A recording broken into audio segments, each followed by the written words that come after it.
nakikita kami ng mama ko. At hindi niya sa akin sinasabi na na-receive niya na pala yung incentives ko from World Championships. Hindi ko pa po malalaman na na-receive niya na po yung incentives ko kung hindi ko pa po hinanap. Mga gusto lang po akong i-clarify doon sa mga interviews at mga sagot ng nanay ko po sa mga interviews niya po. Unang-una po yung 70K na incentives po na sinasabi niya from World Championships 2021 po.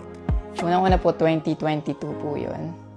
At hindi lang po 70K yung na-receive ko po doon. Alam ko 6 digits po yun dahil dalawa po yung nakuha kong medalya. After nun, mga bandang December, umuwi ako sa Pilipinas. Nakikita kami ng mama ko. At hindi niya sa akin sinasabi na na-receive niya na pala yung incentives ko from World Championships. Hindi ko pa po malalaman na na-receive niya na po yung incentives ko kung hindi ko pa po hinanap. Never ko na po na-receive yung incentives ko po na yun. At never ko na rin naman po na hiningi yun sa kanila. Binigay ko na at wala na po yun sa akin. Ang sa akin lang naman, gusto ko malaman kung saan napunta yung incentives ko po na yun. Yung principle po kasi dito wala po sa liit o laki ng amount po na incentives po na ginalaw niya, kundi po sa pagtago at paggalaw niya nang wala ko pong consent, yung pinapoint ko po sa kanya. At yung about sa red flag daw po si Chloe na sinabi ng mama ko, hinusgahan niya po agad si Chloe sa pananamit at sa pag-akto po niya. Magkaiba po ng kinalakihan.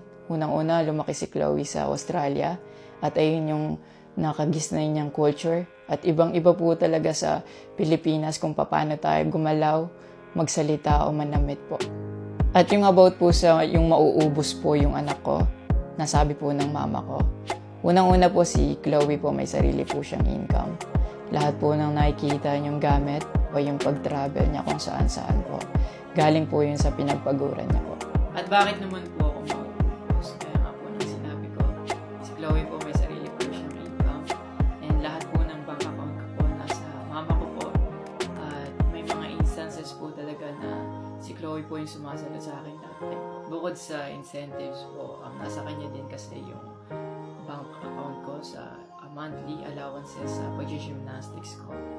And nung nakuha ko na yung bank account ko po na yun, doon ko po nalaman na inuubos niya po yung laman nun.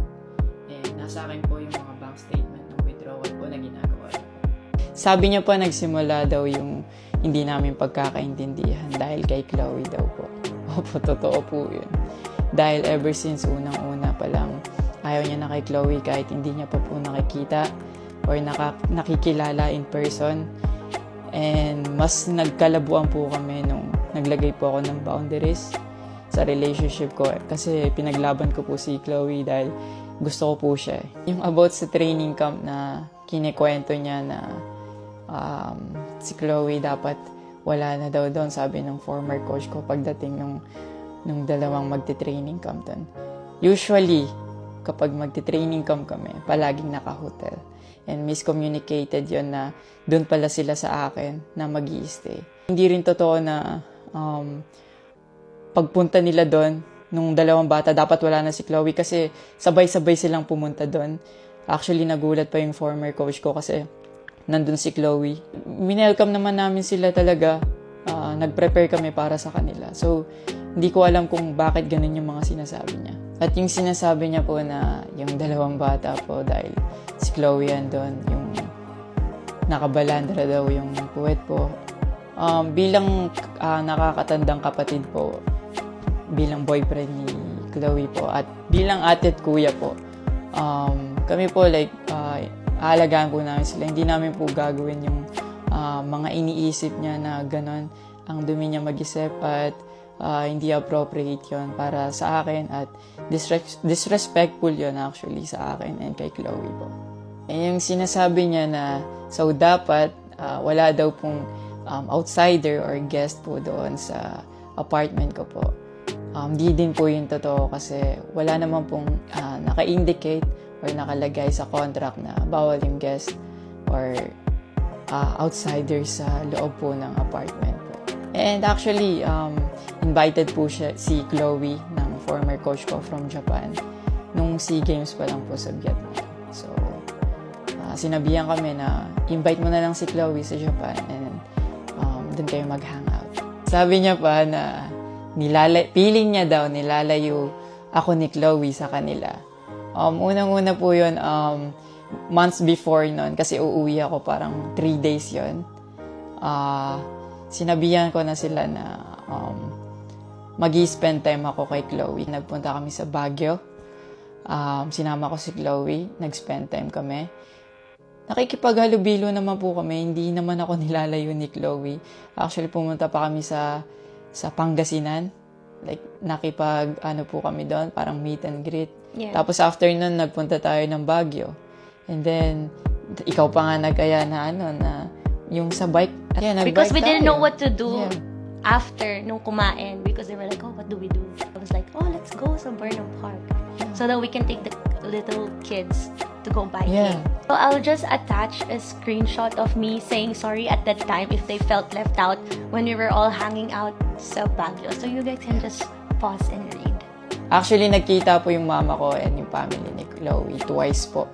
And then, yun, nag-usap po sila. And the last resort, my family made a group chat Yeah. na kasama everybody involved because my family wanted to address kung ano yung issues ni mom mo towards me. Yeah, kasi marami na siyang pinapost. Yeah, madami na siyang pinapost. And even though my family knew na madami na siyang pinapost, my family still welcomed them, treated them with respect, and with no judgment na pinaringgan nila yung side ng mom mo, what she had to say about me and our relationship.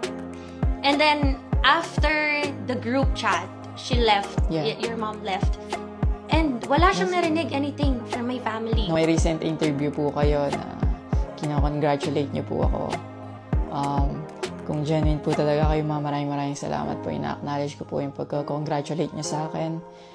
Pero nagpa-flashback pa rin po talaga yung masasakit yung sinabi sa akin at yung mga hindi nyo pag-wish well sa akin. Like, tumatatak po yan sa akin talaga.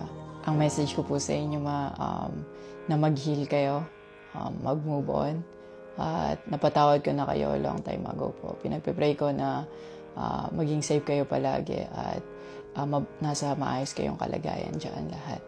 Tigilan na po natin to at i-celebrate na lang po natin yung mga ginawa po ng paghihirap, pagsasakripisyo ng bawat atletang Pilipino dito sa Olympics.